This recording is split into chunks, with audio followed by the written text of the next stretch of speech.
이번 영상은 드라마 원경을 시청하기 앞서 원경왕후의 삶에 대해 알아보려고 해요. 원경왕후의 삶은 한마디로 평생 남편과 애증의 관계였다고 볼 수 있는데요. 우선 그녀는 어린 시절 고려를 대표하는 최고 명문가 가문의 딸로 변계량의 헐릉지에 따르면 민씨는 맑고 아름다우며 총명하고 지혜로웠다고 하죠. 또한 그녀의 아버지는 성균관에서 제자를 양성했는데 이때 2살 연하였던 이방원을 사윗감으로 눈여겨봤다고 해요. 사실 당시에 이방원은 구국의 영웅으로 칭송은 받았지만 일개 변방 무사 집안의 아들로 권문세족의 영예였던 민씨와 혼인하기에는 다소 떨어졌다고 볼 수 있죠. 하지만 이 둘은 1382년 민씨 18세 나이로 16세인 이방원과 혼인을 하고 친정에서 신혼생활을 시작해요. 이방원은 아름답고 지적이며 성숙한 민씨를 매우 사랑했으며 민씨 역시 나이가 어리고 가문의 급이 낮다는 이유로 남편을 무시하지 않고 존중했기에 부부금슬이 정말 좋았다고 해요. 하지만 안타깝게도 10여 년 동안 친정에서 보낸 결혼생활이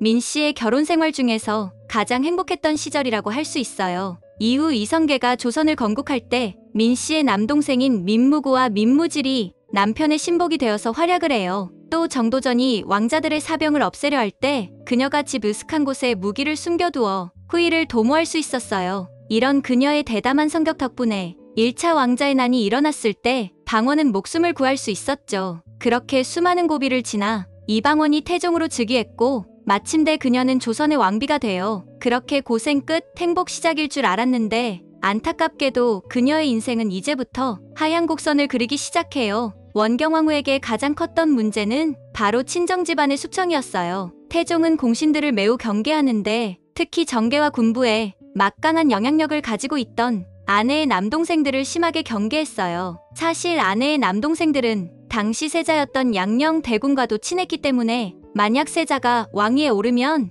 이들이 외척이 되어서 권세를 휘두를 거라 생각한 태종은 이들을 가차없이 제거하기 시작하죠. 이 과정에서 태종과 원경왕후 사이는 금이 가기 시작해요. 두 번째는 후궁 간택 문제였어요. 태종과 원경왕후는 집안 문제 말고도 여자 문제로 다투지 않는 날이 없었다고 하죠. 태종은 외척에 대해 강한 경계심을 갖고 있었던 데다가 개인적으로 놀이와 여자를 좋아했다고 하죠. 이들의 부부싸움이 얼마나 심했으면 군과 조정을 모두 뒤흔들 정도였다고 해요. 태종은 아내와 다툼이 심해지자 원경왕후를 모시던 상궁들과 나인들을 모두 궁 밖으로 내치고 아내를 중궁전에 유폐시켜버린 후 폐비를 할 생각까지 해요. 또 태종이 정식 간택 절차를 거쳐서 후궁을 뽑으려 하자 원경왕후는 식음을 전폐하고 오열을 했다고 해요. 이렇게 태종과 원경왕후 사이의 갈등에 조정까지 어수선해지자 태종의 정치적 행보에 전혀 관여하지 않던 형이자 궁의 어른인 정종까지 나서서 부부싸움을 해결하려고 했다고 하죠. 결국 태종은 신하들의 만류와 상황인 정종의 충고를 듣고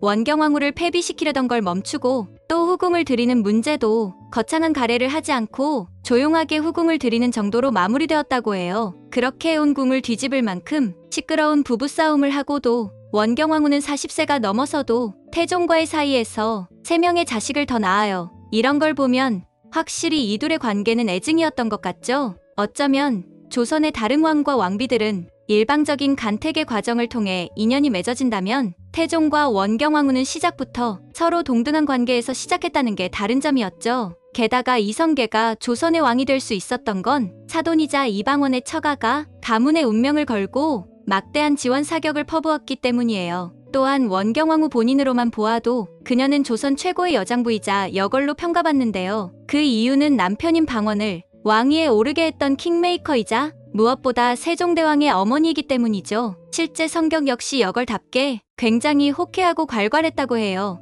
물론 남편에 의해 집안이 몰락하는 정말 드라마틱한 인생사를 살았죠. 인간적으로 보면 개국의 1등 공신이었던 처남들을 모조리 도륙낸 태종이 정말 나빠 보이지만 역으로 보면 그렇게 극단적인 방법으로 처가를 박살내고 원경왕후를 찍어 눌러야만 왕권을 지킬 수 있었을 만큼 원경왕후의 존재가 강력한 힘을 가졌다고 볼 수 있어요. 이후 세종 2년에 원경왕후는 세상을 떠나게 되고 그로부터 2년 후 세종 4년에 태종도 죽게 되어 세종은 살아생전 애증의 부부였지만 죽어서는 화해하라는 의미로 함께 묻었다고 하죠. 저는 곧 다음 영상으로 찾아올게요. 구독, 좋아요, 알림 설정해주시면 안 될까요?